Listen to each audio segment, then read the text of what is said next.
Welcome to Customized. Today is a very different show because normally we would be meeting an owner of a vehicle that customizes the vehicle for his own personal use. What we're going to be doing today is we're going to be reviewing a customized vehicle that is put together purely for rental basis. Carl from South Africa 4x4, thank you for allowing us the time and coming to chat with you and see your beautiful machines over here.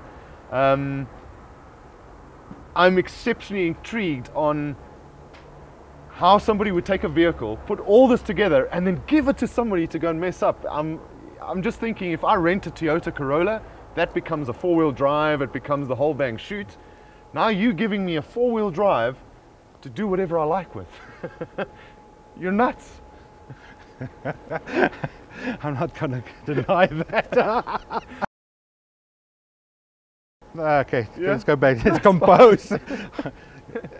Yeah, there's a bit of truth in Sean, welcome. I think that's the first part. Welcome to Africa. Thank you. Yes, what I try to achieve is to put out quality vehicles and let people experience a bit of the African adventure in a safe way.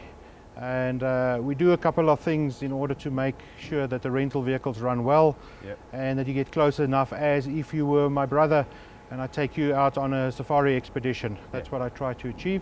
And I would like to take you through the vehicle, show you a couple of things that we get up to, and before we send you off on your adventure. So firstly, this vehicle is actually going to be my vehicle for the next 15 days or so while we're doing our trip through southern Africa and off into Mozambique. So we're going to be running through this vehicle, and straight after this we're going to be running through a Defender, which you also rent out to customers. That is correct, yes. We do the Land Cruiser and we do have the 110 Defender, and we do the Hilux double cabs as well, yes. Alright, so this is 2014 1HZ motor. This is exactly the same as in my 76 series. We're not going to go through the motor. You cannot kill this engine. It might be slow, but can't kill it. I'm more interested in what you've done as far as battery management system, but let's open this up and start off. What have you done for me here? For the Africa Savannah, obviously a lot of seed out there, especially this time of the year. Plain simple seed net to protect the radiator. Even it does catch about 80% of the seeds. We would still recommend on a daily basis just to check your radiator, clean it out thoroughly, and pick the seeds. It takes about a half an hour, but it does work, and it will just make sure there are no overheat issues. And so there's now, I'm going slightly off topic, but I think it's important while we're talking about this. A lot of people say that you shouldn't be driving with this on full time. You should put it on when you go into. Now, you've got 55 vehicles that are out there virtually every single day on a rental basis. Have you seen a difference by putting this on with me leaving with it now? Keep it on, or take it on and off? What is your suggestion? The seed issue or the seed problems would be very seasonal, especially now being from about February till about June. Then due to the winter time in southern Africa, it would disappear. Then we do take them off. But definitely I had a couple of vehicles in central Kalahari, Botswana the past 2 months, which had all overheating issues, and it all was seat related. For some reason the client took the seat net off. Even piece. highway driving, so on, you haven't seen any difference in the temperature of the vehicle, because this is obviously blocking some of the air intake. You don't see that as... No, negative. Obviously it does block a certain percentage of the airflow, but not to the effect that it would be detrimental.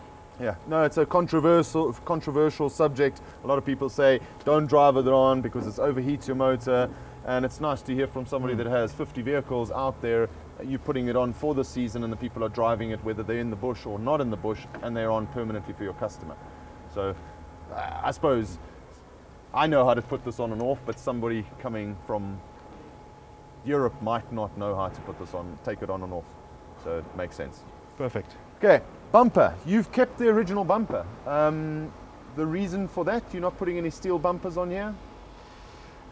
Do you really want to know the reason? You can give me the real reason. You're going to edit that out. Yeah. The real reason's got to do, remember we keep the vehicles when we buy them in, we have to think about also about reselling them afterwards. Okay. So you want to customize and do a few things, but not go over the top.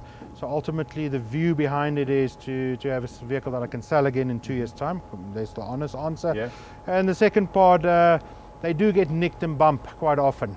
We found that the steel version often results in replacement. Okay. Well, this can be fixed, and obviously that keeps the cost down, not just for us, but also for our clients. And I suppose most of your customers aren't, they're coming to experience the overlanding part of it. They're not going into extreme 4x4. So it's more traveling a dusty road, Namibia, Botswana, doing a bit of game viewing. It's not somebody that's typically going to go and do Bobbejans Pass or Kloof, I forget the name of it. What's that pass?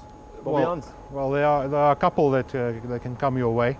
Yeah. But Africa is an adventure destination, and somehow a lot of the interesting overland 4x4ing experiences just presents itself. You don't always go look for it. You may plan to end up on a dirt road and keep it low key when you cross over Botswana, and all of a sudden you are confronted with marshlands, or you go to the desert side with a 30-40 kilometer of desert track that's coming up. So you have to be prepared for it, and that's the view that we have, and that's how we prepare the vehicles. I see. Okay, you've mounted the high left jack points over there, which is great, because that's the other advantage, obviously, of having your steel bumper that will have those jacking points. But I get your point. I understand exactly why you do, and you've got the high lift jack points over here, which is great. Get stuck. A high lift jack is your best friend, your worst enemy if you don't know how to use it. Correct. Because you can kill yourself. But if you know how to use it, it's better than any recovery gear out there. Or just get you in extreme more difficulties. Sometimes it doesn't get you out of it. But correct use, it's really your friend. Correct. I see on this particular model you don't have winches on here. You have winches on your Defenders. Is that purely because the vehicle comes without the winch? You haven't stuck winches on these? Honest answer, and you can do with that as you wish. We're actually taking the winches off all our vehicles. Okay. Plain and simple, it's a safety feature. People and our clients do not know how to use it. All right, so the battery management system, you've got a dual battery system in here? Correct, all vehicles are equipped with dual battery systems. Main battery to start the vehicle in the morning, solenoid system that pushes energy to the back battery, which basically your fridge will run off, and obviously control that it's fully charged. So it's basically, when this is full, it charges up the next battery. That doesn't slave off this, so you can run that battery flat, and this will always crank the motor. Correct, yes. Excellent. Like I said, we're not going to touch much about the motor. Everybody understands and knows the motor. Snorkel, is that the original snorkel that comes out with Land Cruiser, or have you fitted? No, negative. It's a fitted snorkel. Okay. Once again, Africa, 2 reasons. Water, you'd be surprised where water was going to catch you out. And the second reason, dust. The air intake sits fairly low on the Toyotas, and that does clog up your air filter. So a bit of a higher point of air intake will resolve that problem. Yeah, the reason why I asked that is because the standard Toyota snorkel that comes with is useless. Absolutely useless. It's 2 parts, it leaks like a sieve. You might as well just take the whole damn, it's aesthetics. And Toyota, every time I do a review on one of these 70 series, I say to you, why on earth do you give us that? Rather just give us a car with a hole, because we're going to replace them anyway. That's my rant for that. Valid point. BFGs, nothing more to discuss. the best. Simple as that. Thank you for that. No, thank you. Love BFG. Right, so side of the vehicle, standard 79 series. Again, second rant about Toyota. I keep on doing this. This is no good, Toyota. You're charging us for something that's just going to bend and break. Take it off, or just give us something proper, because normally we would be replacing this. The rental vehicles that you're going out, I mean, again, so I suppose Europeans and people coming from Europe side are not as adventurous as somebody that's a true 4x4 enthusiast growing up in South Africa. They will take this and go over rocks and so on. I think most people look at it and say, I don't understand the capability of the vehicle, and they'll stick to routes that are less boulder-like. So do you get this damaged quite often or not? Quite often, that's all part of the rental. We get fixed afterwards, so we're quite aware of it. That's number one. Number two is we find that the typical family client would be less adventurous, but we do find with a lot of our clients they would either own a Land Cruiser back home or a Land Rover, and they would like to come and see what this vehicle can do in Africa. And they do become very adventurous. I do get the photos afterwards and the grey hair and the repair cost, but that's all part of the game of how it works. So I'm sure you agree with me, if Toyota brought out a tube or a proper rock sliding as a standard, I mean in South Africa these vehicles are not cheap. These vehicles are expensive in South Africa, and giving this Toyota seriously, it's just a kind of nice cosmetic, let's just be honest, it's a nice cosmetic add-on, but from a functionality point it's not as good as it can get. Right, let's move on to the top. You've got a standard bar rack over here, and you've got Tenco awnings. We've got one Tenco rooftop tent. We've got one open over there. I'm not going to go through the review on that right now. We're going to be with this truck, like I said, for 15 days, and I'll do a proper review on the tent and everything inside this truck. But it's the first time I've actually had a close-up view of Tenco, and it's phenomenal. The product is really, really robust. So I'm really I can't wait, because I like to spend a couple of days in it and then give a nice proper review on the tent. I think you're going to be pleasantly surprised. Why we use them, a couple of reasons. One, ease of use. It's really simple to open up. The second part is that it's the only brand we could get a 1.4 meter width and fit two of them on the roof. True that. A lot of the other rental companies would give you the 1.2. I'm quite a wide man. I need my space to sleep. It's plain and simple as that. And then we find also that the mattress provided inside is of a nice decent density and once again, when you turn around, you don't want your hip bones to push through on the wood, on the wooden support. And from that point of view, they really work well. No, I mean spending a weekend, you're not going to feel it, but spending 10 days, a month, you're going to feel it sleeping in those mattresses that you're pushing through onto the wood. It's not a pleasant feeling. No, it's correct. I see you got these stickers at the back. Are they part of the brand of the company, or how does that work? We've individualized and personalized each vehicle. They all have a name. This one is called Springbok. Very traditional, obviously, to Southern Africa. Also easy for us to remember. They can't play rugby though, but other than that, nice. No comment. You had to get your stab in.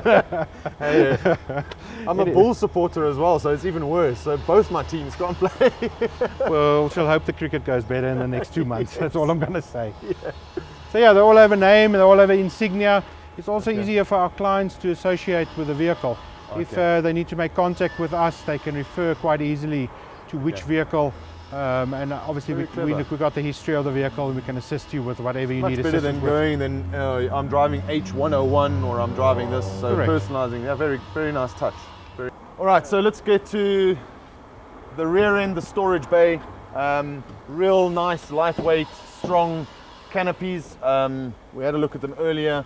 I mean, I think you've got a nice thick rubber mats in here, so the dust should be minimal, to say the least. It is a pickup.